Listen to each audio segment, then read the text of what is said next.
बिस्मिल्लाहिर्रहमानिर्रहीम बिस्मिल्लाहिर्रहमानिर्रहीम। शुरू करता हूँ अल्लाह के नाम से जो बड़ा मेहरबान नायत रहम करने वाला है। अस्सलाम वालेकुम डियर स्टूडेंट्स, क्या हाल है।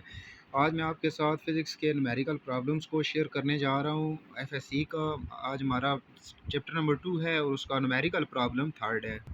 तो चलिए टॉपिक की तरफ चलते हैं। आज हमारा जो न्यूमेरिकल प्रॉब्लम 2.3 है उसमें पूछा गया है what is the unit vector in direction of the vector A is equal to 4i plus 3j।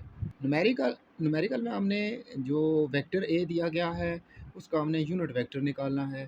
तो सबसे पहले हम न्यूमेरिकल करने से पहले सीख लेते हैं कि यूनिट वेक्टर क्या होता है।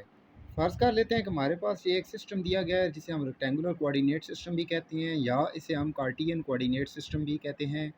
फ़र्ज़ कर लेते हैं मैंने आपके सामने वेक्टर ए को शो किया है जो कि 3i plus 2j as example मैं आपके सामने ले रहा हूँ। ये वेक्टर ए शो किया गया है। अब यहाँ पे जो i है ये भी यूनिट वेक्टर है और j है ये भी यूनिट वेक्टर है। i के साथ जो 3 लिखा हुआ है इट मीन्स कि आपका जो i यूनिट वेक्टर होगा वो 0 से लेकर पॉइंट 1 तक होगा या 0 से लेकर -1 तक होगा। इसी तरह आपका जो j यूनिट वेक्टर वो या तो 0 से लेकर 1 तक होगा या 0 से लेकर -1 तक होगा। यानी हमने यहाँ पे यूनिट वेक्टर्स को जो शो किया है उनकी डायमेंशंस देखने से पहले ये चीज़ समझ लें कि जो यूनिट वेक्टर होता है वो स्मॉलेस्ट डिस्टेंस को कवर करता है। यानी कि अगर हम यहाँ पे आई यूनिट वेक्टर कहें, आई हमेशा जो है एक्स एक्सिस के लॉन्ग होता है, जे यूनिट वेक्टर हमेशा वाई एक्सिस के लॉन्ग होता है। इसी तरह एक और यूनिट वेक्टर होता है जिसे कहते हैं जेड या जी यूनिट वेक्टर, वो में या उसे कह लें के यूनिट वेक्टर, वो हमेशा जेड एक्सिस के लॉन्ग होता है। I for X, J unit vector for Y axis and K unit vector for Z axis. दोबारा बताता हूँ, I unit vector X axis के लिए, J unit vector Y axis के लिए और जो जेड यूनिट वेक्टर है या के यूनिट वेक्टर है वो जेड एक्सिस के लिए होता है। अब यहाँ पे आपको 2 डायमेंशनल वेक्टर ए दिया गया है, उसका आई यूनिट वेक्टर वो है उसको 3 से मल्टीप्लाई किया है। इट मीन्स कि यहाँ पे वैसे जो आपका यूनिट वेक्टर है वो 0 से लेकर 1 तक है। अगर मैं इसको यहाँ पे ड्रा करूँ तो आपका जो यूनिट वेक्टर है आई यहाँ पे आ जाएगा। इसी तरह जे यूनिट वेक्टर जो है वो यहाँ पे आ जाएगा। अब चूंकि यहाँ पे 3i लिखा हुआ है इट मीन्स के i के मैग्नीट्यूड को आपने इसकी लेंथ को बढ़ा दिया है 3 तक। तो 3i यूनिट वेक्टर जो है वो कुछ यूँ होगा। इसी तरह अगर आप जे यूनिट वेक्टर की बात करें तो जो जे यूनिट वेक्टर है वो ऑरिजिन ओ से लेकर पॉइंट 1 तक होगा, लेकिन चूंकि यहाँ पे 2j दिया गया है लिहाजा 2j यूनिट वेक्टर यहाँ तक आएगा। अब ज़रा हम अपने टॉपिक की तरफ चलते हैं। अब हम सॉल्यूशन के अंदर देखेंगे कि हमने क्या निकालना है, ए यूनिट वेक्टर। और आप जानते हैं कि ए यूनिट वेक्टर का फार्मूला होता है किसी भी वेक्टर को उसके मैग्नीट्यूड से डिवाइड कर दें। अगर हमारे पास वेक्टर ए है तो उसके ए यूनिट वेक्टर को ए लिख के उसके ऊपर एक छोटा सा कैप डाल देंगे, is equal to vector A divided by magnitude of A. Magnitude of A को या तो बार्स लगा के लिख सकते हैं, यानी वेक्टर के साथ बार लगा देंगे, या सिंपली आप शो कर सकते हैं एरो को रिमूव करके। यानी किसी भी वेक्टर ए के मैग्नीट्यूड को आप या तो उसके साथ बार्स लगा देंगे, मॉड लगा देंगे, या मॉडुलस की साइन को शो कर देंगे, या उसका एरो हटा देंगे और उसको सिंपली यूँ शो कर देंगे। अब नेक्स्ट स्टेप में हम क्या करेंगे कि वेक्टर ए की जगह उसकी वैल्यू पुट करेंगे। वेक्टर ए दिया गया है 4i प्लस 3j, तो मैंने यहाँ पे लिख दिया। अब बट्टे के नीचे यानी डिनोमिनेटर में हम वेक्टर ए का मैग्नीट्यूड लिखेंगे। वेक्टर ए का मैग्नीट्यूड निकालने का तरीका ये है कि आप सबसे पहले स्क्वायर रूट लगाएं, उसके बाद जो आई यूनिट वेक्टर है यानी वेक्टर ए के साथ आई यूनिट वेक्टर है उसकी जो वैल्यू 4 है उसका स्क्वायर ले लें, फिर फार्मूले वाला प्लस लगाना है, ये फार्मूले वाला प्लस है। फिर जे के साथ जो उसकी वैल्यू लिखी हुई है वो 3 है, उसका हम स्क्वायर ले लेंगे। अगर -3 होता तो 3 के साथ माइनस भी आ रहा होता और वो माइनस इन ब्रैकेटों के अंदर ही आ रहा होता। ये जो है किसी भी वेक्टर का मैग्नीट्यूड निकालने का तरीका है। अब चूंकि हम ए का यूनिट वेक्टर निकाल रहे हैं तो यूनिट वेक्टर निकालने के लिए हमने वेक्टर की भी वैल्यू लगा दी और उसके मैग्नीट्यूड की वैल्यू भी लगा दी।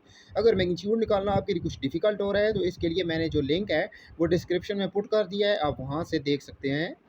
अब हम यहाँ पे 4 का स्क्वायर ले लेंगे तो वो 16 आ जाएगा, और 3 का स्क्वायर होता है 3 मल्टीप्लाई बाय 3 और वो आ जाएगा 9। अब यहाँ पे हमने क्या किया कि 16 और 9 को ऐड किया तो वो आपके पास 25 आ रहा है, और 25 का जब हम स्क्वायर रूट लेंगे तो वो 5 आ जाएगा, क्योंकि 5 को 5 से मल्टीप्लाई करें तो 25 आता है, तो 25 का स्क्वायर रूट क्या आएगा 5। लास्ट स्टेप पे हम क्या करेंगे कि ये जो 5 जो आ रहा है डिनोमिनेटर में, इसको न्यूमरेटर के ऊपर दोनों वैल्यूज़ के साथ अलग अलग डिवाइड करा देंगे, तो ये बन जाएगा 4/5i प्लस 3/5 जे यूनिट वेक्टर। तो यही हमारा आंसर आ गया, क्योंकि क्वेश्चन में यही पूछा गया था कि what is the unit vector in the direction of the vector A. Vector A की डायरेक्शन में, अभी ये बात मैं क्लियर करता हूँ डायग्राम बना के, डायरेक्शन क्या होती है। तो what is the unit vector in the direction of vector A. तो वेक्टर ए का सबसे पहले हमने यूनिट वेक्टर निकाल लिया। यूनिट वेक्टर निकालने का ये फार्मूला होता है कि किसी भी वेक्टर को उसके मैग्नीट्यूड से डिवाइड कर दें। तो वेक्टर ए को मैंने लिखा, फिर उसका मैग्नीट्यूड निकाला, इन स्टेप्स को हमने कंटिन्यूसली बढ़ाया। आप बेशक यहाँ पे स्क्रीनशॉट ले सकते हैं ताकि बाद में ये नोट्स आपको काम आए। उसके बाद ये हमारे पास जो है वेक्टर ए का यूनिट वेक्टर निकल आया। अब लास्ट स्टेप अगर आप करना चाहें तब भी ठीक है, अगर आप पेपर के अंदर इसको सॉल्व नहीं भी करते तब भी आपको बोर्ड के एग्ज़ाम में नंबर पूरे आ जाएंगे। लेकिन मैं आपको यहाँ पे समझा देता हूँ, जितना आप काम को बढ़ाएंगे, आई मीन्स का जितना अच्छा काम करेंगे, इतनी आपके लिए वो बेनिफिशियल होगा। तो ज़रा डायग्राम की तरफ चलते हैं। सबसे पहले हम रेक्टेंगुलर कोऑर्डिनेट सिस्टम को अपने दिए गए वेक्टर के मुताबिक कंस्ट्रक्ट कर लेंगे। नेक्स्ट स्टेप में हम देखेंगे कि हमें वेक्टर क्या दिया गया है। वो हमें दिया गया है 4i + 3j, यानी एक्स एक्सिस के लॉन्ग हमने 4 और वाई एक्सिस के लॉन्ग हमने 3 को सर्च करना है।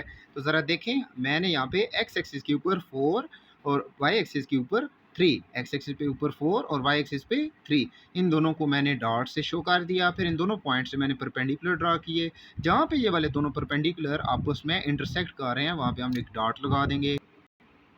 इस डॉट को जब हम ऑरिजिन से मिलाएंगे तो हमारे पास वेक्टर ए आ जाएगा। हमारा जो यूनिट वेक्टर आया था वो 4/5i + 3/5j था। अब अगर हम इनको डेसिमल की सूरत में लिखें, आई मीन्स के फ्रैक्शन की सूरत में लिखें, तो 4 को 5 से डिवाइड करें 0.8i आ जाएगा, और 3 को 5 से डिवाइड करें तो 0.6j आ जाएगा। तो ये हमारे पास यूनिट वेक्टर की अमेंडमेंट फॉर्म है। अब ज़रा इसको हम यहाँ पे ड्रा करते हैं।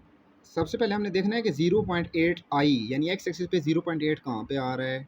0.8 0 से लेकर 1 तक अगर हम यहाँ पे ऑरिजिन ओ शो कर दें, तो 0 से लेकर 1 तक 10 हिस्से बनाएंगे, तो जो पहले 8 हिस्से होंगे वो 0.8 को शो कर रहे होंगे। इसी तरह यहाँ 0 से लेकर 1 तक वाई एक्सिस के ऊपर हम 10 हिस्से बनाएंगे, पहले जो 6 हिस्से होंगे वो 0.6 को शो कर रहे होंगे, जैसा कि आपको दिखाया गया है। अब ज़रा गौर से देखिएगा कि मैंने 0.8 और 0.6 को जब आपस में मिलाया तो हमारे पास ये छोटा सा वेक्टर ए का यूनिट वेक्टर आ रहा है। यूँ हमने यूनिट वेक्टर को भी ड्रा कर लिया।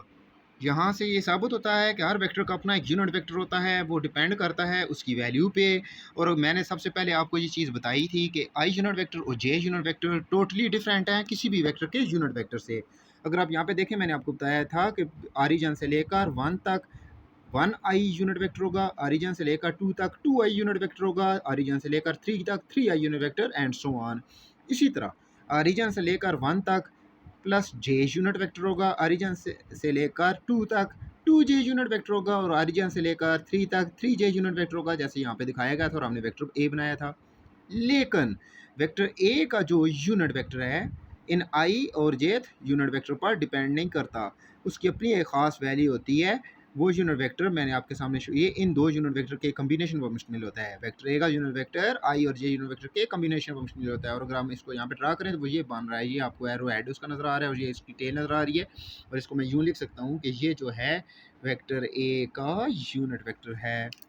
डियर स्टूडेंट्स, मैं होप करता हूँ कि आज का टॉपिक आपको बहुत अच्छे तरीके से समझ आ गया होगा। अब यहाँ पे मैं पूरी स्क्रीन के ऊपर पूरे न्यूमेरिकल को शो करता हूँ ताकि आप स्क्रीनशॉट बना लें और अपने नोट्स जो है बेहतरीन तरीके से तैयार कर लें। इंशाल्लाह अगले न्यूमेरिकल को मैं अगली नेक्स्ट वीडियो में अपलोड करूँगा। तो अगर आप चाहते हैं कि आपको रोज़ाना की बुनियाद पर नोट्स मिलते रहें तो काइंडली मेरे चैनल को सब्सक्राइब कर दें, लाइक कर दें और शेयर कर दें। अल्लाह हाफिज़।